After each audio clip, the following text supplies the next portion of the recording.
I'm Laura Dew, editor of Money Management, and welcome to our very first episode of Manager Mix. I'm here with Anthony Kirkham, head of Asia Pacific Investment Management at Western Asset, to discuss all things fixed income. Hi, Anthony. Thank you for being with us today. My pleasure. Thanks for having me. Yeah, you've come up from Melbourne, is that? Yes, yep. Come up to sunny Sydney. Nice. And sort of want to get started on how did you first get into fund management? Yeah, I think my interest in financial markets came pretty early compared to most. My dad had a newsagent. He met a share broker and got him interested. And not that he had a lot of money, but he did dabble in shares. And for some reason, I was interested in that. And in primary school, I actually put together a presentation to talk about what a share is, which, it's pretty incredible because none of my kids would do anything that follows my career. I obviously had an interest early and, certainly through university, I'd say probably being, the late 80s, there was a lot going on in terms of financial markets, and certainly my interest peaked there again, and I headed in to do commerce. And my first job really out of university and after a graduate program was with a merchant bank called AFC. So I went on to the sell side then and ended up in CBA Treasury about 18 months later when they'd closed that down. That was the time through the 90s. And then I got an opportunity to work at RACV Investments and started managing interest rate funds there. And then ultimately moved to Salomon Smith Barney, which was sort of 25 years ago. And they changed the name a few times. But for the last 25 years, been managing fixed income funds. Wow. And what interests you specifically about fixed income? Oh, well, fixed income, is certainly the basis for pricing of most assets. And I think, for me, I don't find bonds boring. I find them actually quite interesting, and it's been a great career. Great. And so on the funds that you work on now at Western Asset, what's the investment philosophy on those?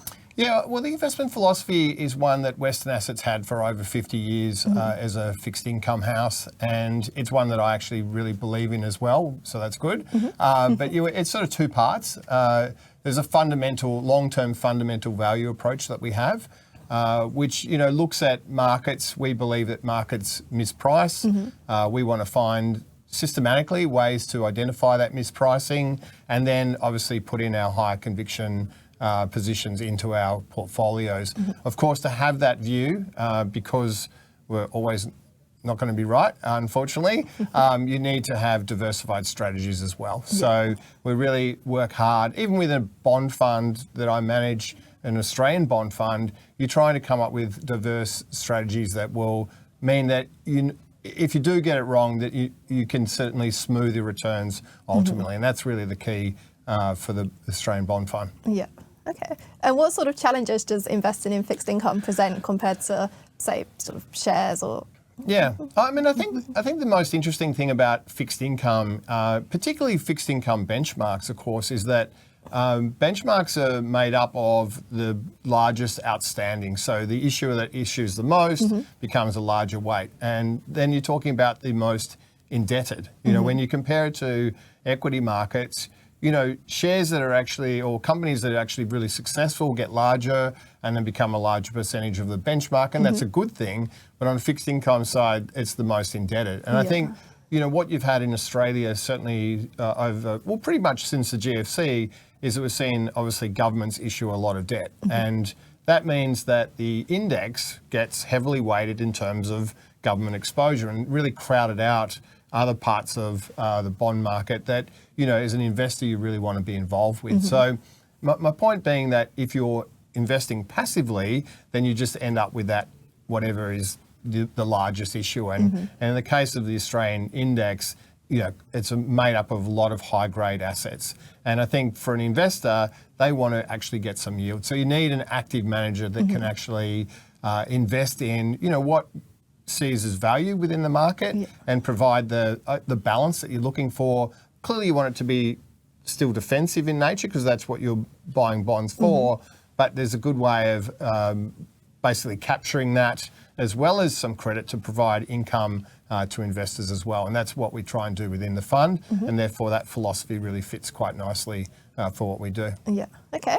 And you've been at the firm for 25 years or so now. Like I'm sure the environment's changed a lot over that time. Sort of what changes have you noticed and what lessons has that taught you? Yeah, I mean, look, markets are interesting in that way. I think that's a bit that really excites me and makes every day different from the previous one. And I think, what you do learn in investing for that type of period is that you really do want to take those opportunities that you have where markets do clearly misprice. You want to take those opportunities and use them. And you've got to have a balance around that. And the most difficult component of that, of course, is that, when markets look mispriced, there's a lot of noise going on. And of course, you need to have conviction. You need to take those opportunities and you need to find the right balance in terms of the type of risk you're taking within that. Because you want to be able to stay the course, so you have to balance that, the size of that position. So, they're the sort of the key things certainly learnt over multiple periods of stress, I guess, in terms of markets. But that also is a time when you've learnt that that's when the best opportunities do present. You want to take advantage of those and obviously get the outcome you want in terms of outperformance. Okay. And then sort of looking at the market, currently, we've obviously had lots of interest rates from the RBA and also from the Fed and the ECB. What do you sort of see as the outlook for that in 2024? Yeah, look, I think, obviously the reason why there's been those interest rate hikes in the first place was the fact that inflation actually presented for the first time in a long period. And obviously part of that is obviously to get, to slow the economy down, basically making cost of funds higher, slow the economy down. And to do that, obviously, you need to generally have unemployment rising, which is always a tricky component because, of course, that politically is dangerous for the government at that time. You really need to make space for, obviously, central banks to be able to do what they need to do to bring that down. And I think we've seen the differences across the globe in terms of the ability to do that. I think certainly here in Australia, we're starting to see that pressure coming out from an inflation perspective. You're seeing certainly product prices, goods prices coming down, clearly a little bit sticky around services, wages are a little bit of concern, but we're starting to see the signs that, that is changing with unemployment moving high. So I think at some point, we're certainly expecting the RBA to be able to move interest rates down again, but unfortunately it's not anytime soon. I think it's certainly much later in the year. And I think by the fact that the RBA obviously did less than other central banks, we're most likely going to see other central banks moving before the RBA. And I'd say, Europe and certainly the UK are probably sitting in those camps where, they're most likely to ease sooner because it's quite clear those economies are in somewhat of a recession or very slow growth. Yeah. Okay. And I'm sure that interest rates aren't the only thing that's sort of affecting your world at the moment. Is there anything else that stands out in the fixed income space? Yeah, look, I mean, there's always sort of, something going on. I think it's fair to say that US is probably clouding people's views around what I just ran through because you're starting to see, some of those numbers improving a little bit, which is sort of against the grain of having a central bank, obviously like the Fed, hike so many times, and yet, you're sort of seeing these improvements in terms of the data. But I think, the US is a little bit different than certainly the other regions I've spoken to, where, obviously you've got a 30-year mortgage. It takes a little bit longer to sort of pass through. And I would say also, in terms of what I mentioned before, is that unfortunately the government in the US hasn't sort of stopped spending fiscally. And so, this whole onshoring of a lot of tech is clearly adding to the activity levels in the US.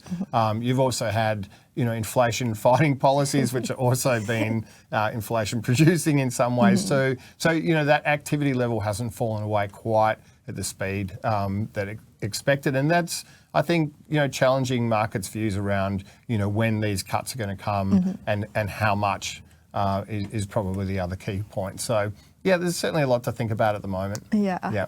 Sure, lots to think about this year. Yes. But yeah, thank you so much for coming on and for sharing your insights.